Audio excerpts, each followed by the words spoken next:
Today I have a really special guest on this channel. I'm here with none other than self-published extreme horror author Jon Athan. So I just don't see as many self-published authors that write extreme horror and write a lot of it and write very well. So Jon Athan is one of the few ones that does. So I'm so happy he's agreed to do this interview. And how's it going, Jon? Thank you very much for having me, Sion. Really appreciate the opportunity. Yeah, This for sure, this man. is my very first interview. So Awesome. So I guess I'll let the secret out too. This is my first time conducting an interview, so yeah, everyone can judge us freely. But I'll start with my first question. That's just, when did you first start writing? well, I first started writing professionally in 2014, and that was when I started writing not extreme horror. I was writing short stories. I started with Tales from Under the Bed, and those were kind of like very very simple stories. Yeah, I started writing fiction when I was in third grade. So I was writing short stories in third grade, fourth grade, fifth grade. And then I stopped. Uh, I didn't start again until college. So that was in 2010. Okay, cool. And from then, I was studying criminal justice, Awesome. but my Yeah, dude, I actually went to study criminal justice too for about 2 years in school because I thought I wanted to be a cop, but then plans changed. But that's pretty cool. Yeah. exactly the same. I was studying to be a cop Yeah. for 4 years, and I loved it. But I loved my English classes more. Awesome. Yeah. Yeah, and my English teacher was always encouraging me to go into creative writing and just keep going.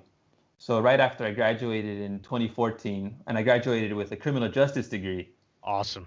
So after I Nice. graduated, I decided just to start writing. Cool. Okay. And like the stories that you wrote when you were younger, did they ever fall under the eyes of a teacher, or was it kind of like your own thing you did and didn't share with anyone else? The only one, the first one I wrote in third grade was actually fan fiction. I can't Awesome. remember what book it was for. It wasn't a horror book, but it was fan fiction. Okay. And I read it out loud in class, and someone actually asked, one of the kids said they wanted to buy it. They wanted to have a copy of it for home. Wow. That's crazy, man. Third grade. It must be. Did you even comprehend like the extent of that compliment, or was it kind of just like, oh, cool, Yeah, just cool. I said awesome, I'd type one out. That was I was still typing on a typewriter then. And then awesome, man. Yeah. my And did first you? horror story was fifth grade. Okay, cool. Fifth grade. Okay. Yeah, fifth grade in So still pretty young. And was it like gorier than what usually people would read in fifth grade, or was it kind of like age appropriate? it was I think gorier because I remember asking my teacher, is it okay if I put gore in this story? And she gave me kind of a look like a surprised look. And even then, my classmates after that, after I asked, my classmates were asking, "What's gore?" They didn't know the definition, Y- what it means to be Yeah. gory. Yeah, so it was a little more violent than what we were reading at that time. Did she ever bring it up to like your parents or something, or like did your parents know you love writing and stuff? Oh, my parents knew I loved writing. Yeah, my mom Awesome. bought me the typewriter. We got the PC around around fifth grade. That was when we upgraded, and they always saw me typing on there. Did you always have a love for horror? Apart from extreme horror, did you always just love horror movies growing up and stuff like that? Always, always loved horror since I was a kid, since fifth grade, fourth grade, or even younger. I think I was watching Nightmare on Elm Street with my parents and Nice. Exorcist. Yeah, my dad had a big collection of DVDs. I'd always pick a horror movie when we'd watch movies together. So That's awesome, man. It sounds like we have the same upbringing. And I think it did like that's so cool that you had parents who were on board with like you loving horror and stuff, because I feel the biggest, one of the biggest drawbacks that parents can do for kids that want to write horror is to tell them you shouldn't be writing this, you should be writing something else. Yeah. What made you decide to take the plunge to start writing professionally? Well, after I graduated from college, I wanted to take a break Okay. because at the time I loved criminal justice, but I didn't want to be a cop anymore. I was more interested in the criminology aspect of it, the criminal mind, stuff like that. Yeah. So I just decided to take a break from that, just work with my uncle a little bit and pursue writing Okay, on the cool. side. Yeah, like I'm sure like anyone who's read any of your stuff, there's always a huge psychological component to it more so than a supernatural, and I think that comes from your interest in criminal justice, right? Oh yeah, definitely. Yeah. Uh, I don't, a lot of it comes from the research papers I wrote on serial killers, spree killers. I Yeah. did a lot of research on them then in school, and now I still do it for a lot of my books. That's great, man. I do a lot of it just out of morbid curiosity. So that would be an interesting convo for another time, just to see, Yeah, just I'd love to pick your brain as someone who has a degree in it. yeah, exactly. The nature versus nurture. It's something I probably explore too much in my books. Yeah. A lot of so I guess before we get into this question, I'd ask which one of your books would you say is the most extreme? The most extreme. Yeah, in terms of let's say which one you perceive to be the most extreme and which one did your readers perceive to be the most extreme. I would say the most extreme is Into the Wolves Den because it's Awesome. That's my favorite book by you, by the way. I just read it recently and it was thank you. great. If you guys want to hear my thoughts on that, just check out my Goodreads. I left a really in-depth review because he deserved it. It's one of the best, basically revenge stories I've ever read. So yeah. And thank you for that. I really appreciate it when Yeah. readers leave reviews. We really need those. Yeah. And it's that book. I just feel it's not just the violence in it, the death scenes. It's the content, the characters. So there's Keith who's searching for his daughters, and that's Yeah. one storyline. And then on the other side, every other chapter, you're seeing what his daughters are seeing in the wolves' den. So Yeah. I think that's just the content that's very disturbing for me, very extreme, even when it's not written out so gratuitous. Oh yeah, dude. And like, I'm a hardened fan of dark fiction. And then I know you are too, because in the afterword you mentioned you're into stuff like I Saw the Devil and like, Yeah. research stuff like about the deep web and dark web. But even for me, dude, there were some scenes in your book where I'm like, man, it's really testing my boundaries, and I love that. That's the experience I was looking for. So, and like you said, it's not just about the gore for that one. I really did like I was shocked at how much like I ended up caring about the characters in a revenge story, and it really is ballsy, I think, in the directions you take this story. It's very unpredictable, and I highly recommend everyone check that book out. What made you stop? I shouldn't say stop. What made you transition from writing regular horror into extreme horror? Okay, so I didn't enjoy writing the short stories I was writing. They were fun, they were exciting for me, and I really loved the publishing process, but they just didn't have the impact that I wanted. They weren't effective to me.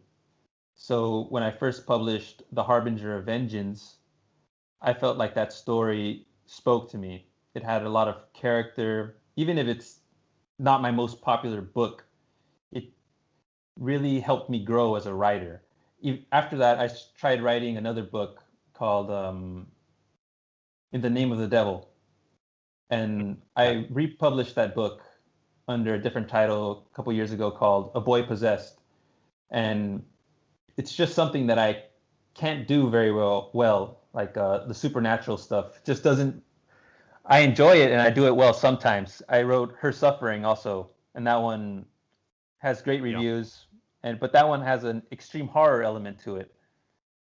It Okay. has the abuse from her father, like that.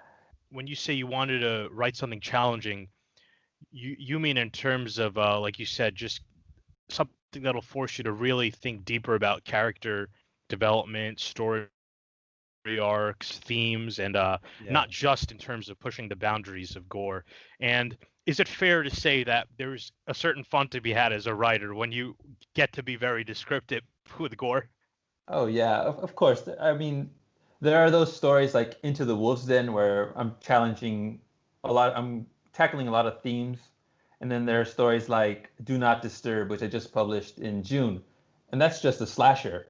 It's just one gory death after another. It has a lot of it has character in it Yeah, too, and I know but you had a you had another slasher novel called The Social Media Murders, right? And you said yeah, that was kind of your take on like Scream, right?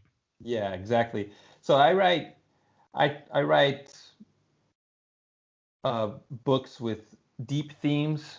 Well, I would say I write books with deep themes, like Into the Wolf's Den and Grandfather's House and Lovesick. Yeah, And then Lovesick's a great one. there are Definitely a those one of the most horrifying ones I've read, and like you said, very disturbing. yeah, and then there are those times where I need a break from that.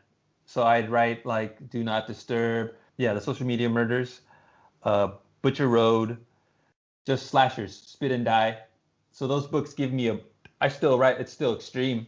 It's still very violent, very gory, but it gives me a break from the those very psychological themes that are often difficult to research, difficult to write about, and difficult to read.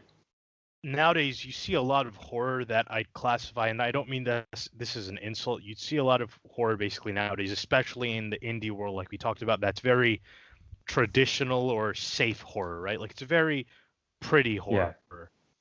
But sometimes we forget like the whole point of horror is meant to just get under your skin and absolutely terrify you to your core and disturb and shock you. And I think a lot of times when people get that, they complain that it does exactly that. But to me, that's when I'm like, man, this author really did his job, and this feels like a horror novel. And I think that's what all your books accomplish so well. You can tell by your dialogue and the scenes you set up that you're a huge fan of horror movies, and it wouldn't Yeah. surprise me if there's always a certain horror movie or book playing in your mind as influence to a certain book that you decide to write, right? Like for Into the Wolves, then it was I Saw the Devil. Yeah, definitely. I mean, when I'm writing, I'm actually listening to movie soundtracks. Awesome. So when I was writing Into the Wolves Den, I was listening to the I Saw the Devil soundtrack. It reminds me of what sparked that book, that idea. So yeah, I'm always thinking about what that initial inspiration, whether it's a book or a movie, but usually the movie is a little more inspirational because of that, the sound, the the video, what you see and what you hear, and I can remember it easier than I can remember a book, for me at least. I 100% agree with you, man. Like when I tried writing my short stories, I do listen to dark ambient music. I never actually tried writing to a soundtrack of a movie, which would help because although I love horror literature, I've always been, I'd say, a diehard fan of horror cinema and like foreign films Yeah. and stuff like that first and foremost. So I always a lot of my stuff comes off like a screenplay almost. Yeah, I think we're very similar in that aspect. I do write almost like a movie, almost like a screenplay. I write them very similar. Uh, I visualize every scene like I would a movie because I would like to make these books into movies someday. It that is That the end goal.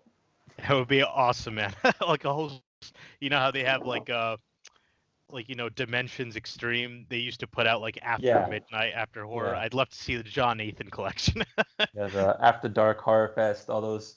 Yeah. Yeah, they're like Lovesick. Lovesick was written hoping that I would make it into a movie someday. So every scene, I can already write it into a screenplay. And the same thing for Into the Wolves Den. Those two books were specifically written almost with a movie in mind. Yeah, is that something you actually either want to do in the future or attempted to do right now or are doing and just keeping it under wraps, like working on screenplays? It's something I want to do in the future. I already have the screenplay not written out but planned out. Okay, So cool. it's something that I definitely want to tackle in the future. It's just right now it's And I a think, difficult situation with the coronavirus and yeah, absolutely, man. And I hope you're in Japan right now. I hope everyone there is safe, your family's safe, and yeah, it really put a hamper on a lot of things. And some movies have just shut down their production and stuff, which is just awful to see. A lot of theaters are going under, so yeah. and definitely what's good about your novels though is let's say you never actually dive deep into screenplay writing. They are written in such a way that the transition for a screenwriter to adapt them would be seamless, I think, because it's Yeah. like the groundwork is right there. It's not overly literary and it's not just bare bones. It's like right in the middle. And that's the kind of writing I love to read the most because it's so easy to envision and you don't the prose doesn't is not bogging the story down. Yeah. Yeah. Likewise. I love those type of books, those very visual type of books that paint a perfect picture in your head. Those are exactly the type of books I try to write each time. Yeah. And so the next question is I've asked you the most disturbing book in your opinion that you've written is. What's the book that you're most proud of? What's your favorite book? My favorite book. Wow. Yeah. Um, I would say it's probably Into the Wolves Den. Awesome, man. Do you know off the top of your head how many novels you've written? Yeah, I just published my 45th in Wow. September. Kill Woo. Yeah, That's just incredible, man. And like you don't mind me asking how old are you? 28. Turned 28 in Wow. on September 12th. That really is commendable. And I'm 24, so that's just inspiring to me, man. Just the amount of free time you have to sacrifice to even write a short story. I can't imagine Yeah. having 45 novels. Yeah, I do. Uh, Before Do Not Disturb, I did pretty much everything except Okay. the book cover. After Do Not Disturb, and Kill Woo, those are the first two books that were professionally proofread. That's without beta readers or other free proofreaders who just get the free book and then give you the proofreading. So that was the first time where I paid for someone to really comb through it for those two books. Yeah. And it can you can definitely tell you take your time with the editing for sure because I've not come across a single typo in anything you've written so far, man. And that is just a testament to hard work. Because let's be honest, in a lot of indie stuff, a lot of times work can be a little more polished before it's released. But for you to have such a Yeah. large body of work, and the quality, if anyone checks out John Nathan on Goodreads, man, his reviews are very consistent across the board, and no one is ever bashing his quality. It's it's always someone who's had a problem with the level of violence or gore. That's Yeah. usually Yeah. has a I problem with get it, which I always find funny because some of your premises are very on the nose in terms of the content they're going to be offering. So for someone to slight your work in that regard is very odd to me always. yeah, I get a lot of emails about the violence in my books. Really, Uh from like disgruntled customers, they're like yeah. angry, tell you shouldn't be writing and stuff. Yeah, I think every book I've ever published has gotten an email right after about taking things too far. I get this, but I get the same on the other side where people say that I went soft, like with the groomer. I published the groomer in March, and I got the same comment. I got that was one of those funny moments where I got a 1-star review because it went too far, and I got a 1-star review at the same time because I went soft. That must be so basically the moral of the story is just to keep doing what you're doing. Yeah, exactly. Yeah, and like do you take those one-star reviews that bash it for the content as like a badge of honor almost? Yeah, I mean, I don't. Yeah, they don't offend. Back in 2015 when I was still publishing short stories. Yeah. Those one-star reviews, they did sting. Oh, for They sure, were, man. Yeah. yeah, when I was beginning, but now they don't really bother me at all. They are kind of a badge of honor. I do use them when I'm marketing as well. Yes, that's the point I was getting to. I know, I'm sure you've heard of Matt Shaw, right? He's another very Oh yeah, of talented course. indie author, extreme Amazing. indie author, and he's notorious for using his one-star reviews that complain about the content as as marketing quotes. And I love it because that really is there's something to be said about having just the guts to put out stories like this too. Yeah, yeah. Matt Shaw is he's great. He's amazing. Yeah, Absolutely. And his body of work, I mean, just like you're on your way to just having his like a body of work that rivals his, because that dude has like an insane amount of stuff out. yeah. I don't know. I don't know how he does it. He was one of the people that influenced me when I was jumping from traditional horror to extreme horror. It's also the movies I grew up loving that influenced me into writing with those themes. When I was in high school, I went through this kind of extreme horror phase, and that was when I first started jumping into the new French extremity movement. So it was Yes. with the Martyrs, the High Tension, Yeah, Frontiers. yeah, Frontiers. I remember that one from the After Dark Horror Fest when it was removed from the lineup because it was too extreme apparently. Was there ever a point where you're like, man, I'm into stuff that like a lot of my buddies or classmates probably will look at me the wrong way if they find out I watch this stuff? Oh yeah, definitely. I mean that was I felt that way especially after I first watched August Underground. Oh yeah, yeah, Mortem. That stuff, Yeah. we'll we'll keep it brief on this podcast because man, like it's rare to find people who are into that stuff. And I wouldn't say Yeah. we're even into it. It's just kind of like at that point, we're just testing the waters to see like what is this? Let's see how extreme this really Yeah, is. yeah. Yeah, after I watched those, I didn't tell people that I watched those in high school because they were too extreme for me at that point. So I didn't want exactly how you said. I didn't want to feel like, wow, this I'm very different from my peers. This is why am Yeah. I watching this?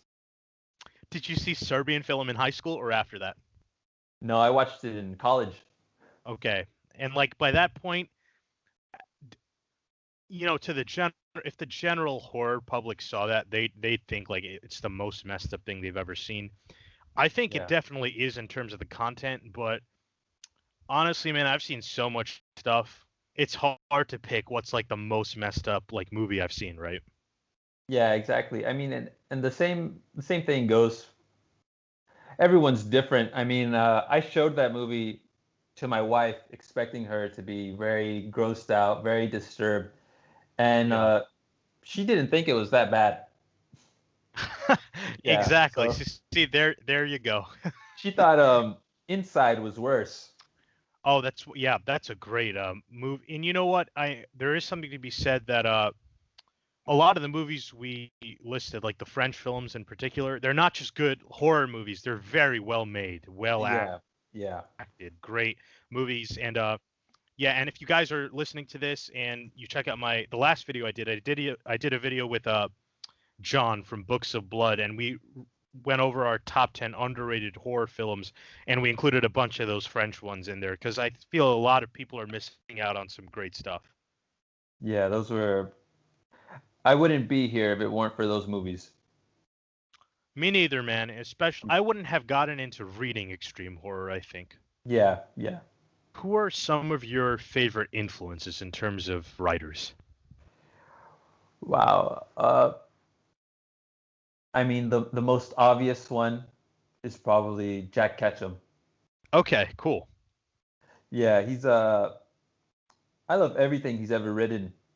Just I think a lot of my books, especially in 2017, were very inspired by him, heavily inspired by his work, and that's obvious in something like The Abuse of Ashley Collins.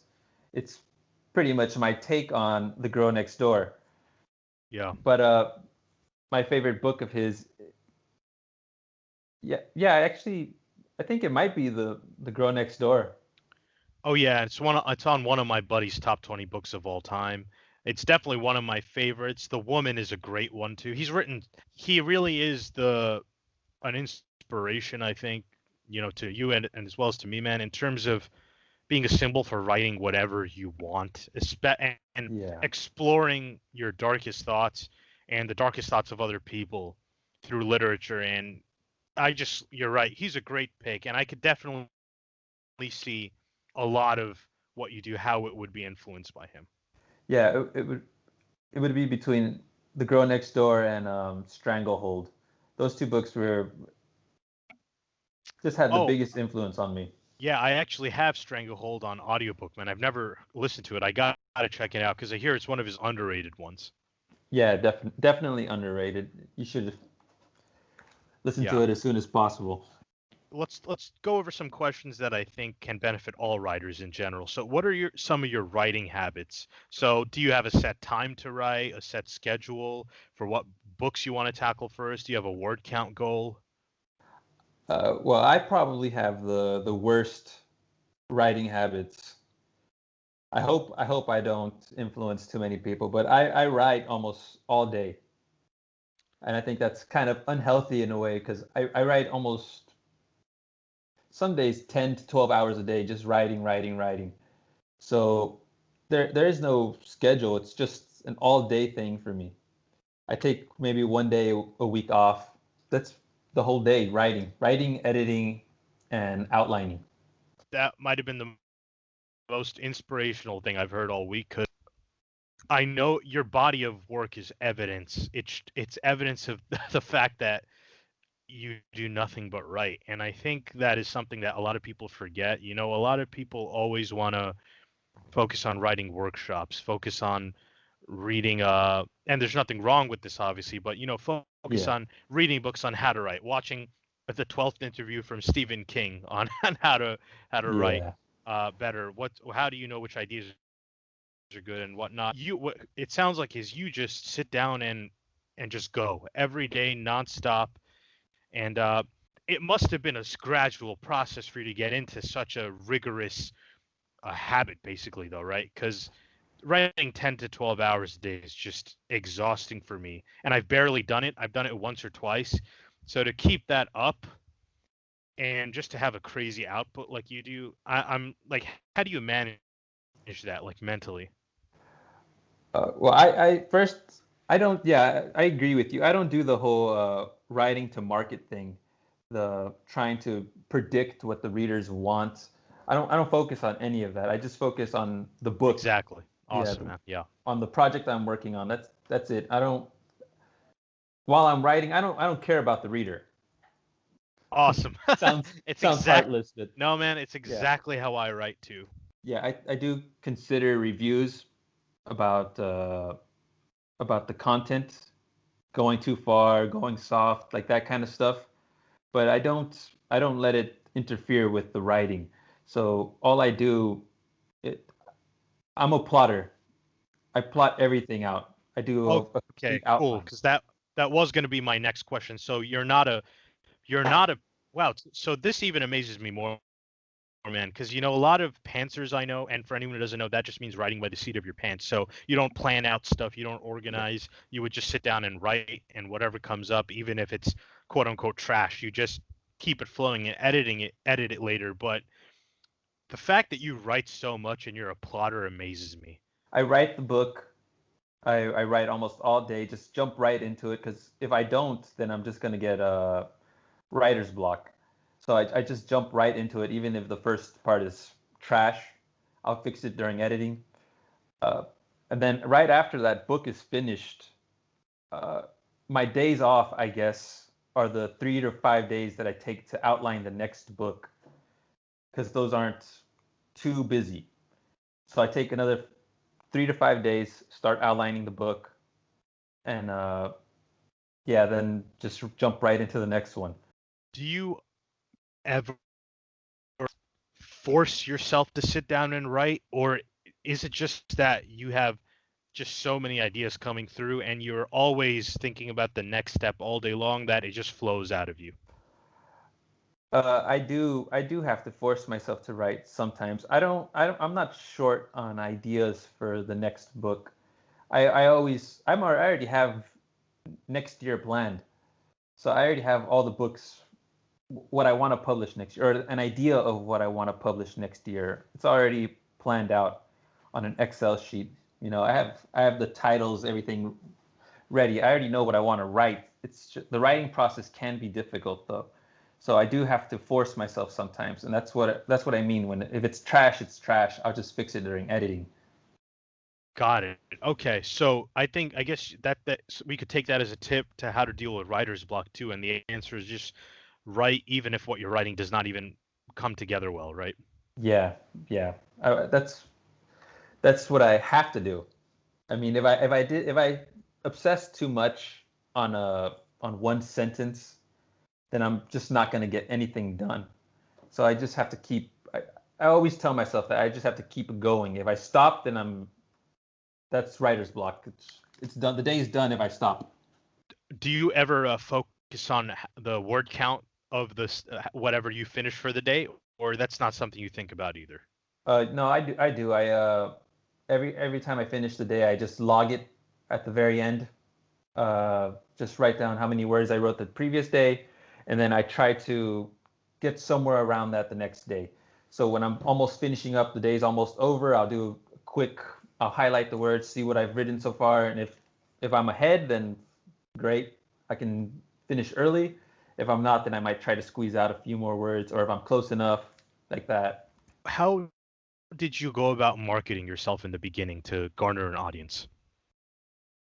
Honestly, I don't know how I got an audience. It just I happened, I, I really. like the honesty. Yeah. Yeah, it all came. I got a surge of readers after I published A Family of Violence, and that was in 2016. And it got steadier and steadier, kept climbing the more I published, and things really took off after I got my first Bookbub promotion, and that was in I've I've 2018. heard of I've heard of Bookbub. I think more people need to use it. I need to use it because I'm just glued to Amazon. But Bookbubs, I've heard it. They do give great deals and promotions, so it's a great tool for authors. Oh yeah, it's very, very, very competitive when Okay. you apply to get the deal. It's so when I got it, I was ecstatic, couldn't believe it, and it it obviously worked because after that first book bub, 2017 was a good year because The Abuse of Ashley Collins was a strong book, but after that first book bub, I was able to go full time. It gave me the momentum to just only write. So I've been full time since 2018 because of that. That's just incredible. That's like nothing short of incredible to me, man. You're not even 30 years old, and you have more than 30 novels published, and you're doing this full time. And what I love is that you are honest about the fact that all you do is write, basically. And as a self-published author, I feel that really is what it would take to be in the financial situation that you're in, where you can literally support yourself from nothing but your creative writing. Yeah, you need to have the motivation to just keep writing, the will to keep writing, but it's also the direction. You need to have a brand, and by that I mean when people think of my work, I think they think about dark fiction, extreme horror, but Oh yeah. more so in that way, like they think about books like Into the Wolf's Den and The Groomer and The Abuse of Ashley Collins, books like that. I really do believe you're the king of independently published extreme horror in terms of the quality. And Matt Shaw to me is definitely up there too, but each of your novels feels like a grindhouse movie. Yeah. It's just awesome that you're doing this full time, and it doesn't sound like you plan on stopping anytime soon either. Oh no, definitely not. I'm almost finished with the book I'm currently writing. After that, I'm already going to jump right into the next one. I always outline. So let's say you finish a novel. How long do you wait before editing it? Or I are you start. always editing a novel while writing one? I start editing right after I finish. So after the first drafts finish, I write the back matter, the letter at the end, all that good stuff. Then I just start editing while I'm outlining the next book. And that editing process usually goes for a couple of weeks, 2 or 3 weeks, depending on how many times I decide to go through it. And before June, I said I hired a proofreader for Do Not Disturb and Kill Will. Before June, I do 3 proofreads. Two of them traditional, just reading it out loud myself, and then the other one is having it read to me through Microsoft Word, read back to me. At least 3 times. I started that policy after I released one of my original collections, those short story collections back in 2015. I think it was Tales from Under the Bed, Volume 3. And it immediately got a 1-star review from Typos. So right Okay. after that, Yeah. I just I said I'm gonna read it 3 times each time because then I I was reading like it it. just once. Yeah. So I said, all right, I have to fix this. I have to get this straight 3 times. And it shows your quality is just top notch. And I urge everyone to check out John Athan's work for sure if you haven't. And the final question I have is, let's say you're approached by probably not one of the big five because they're not into like extreme horror really. Let's say you were approached by like a traditional press.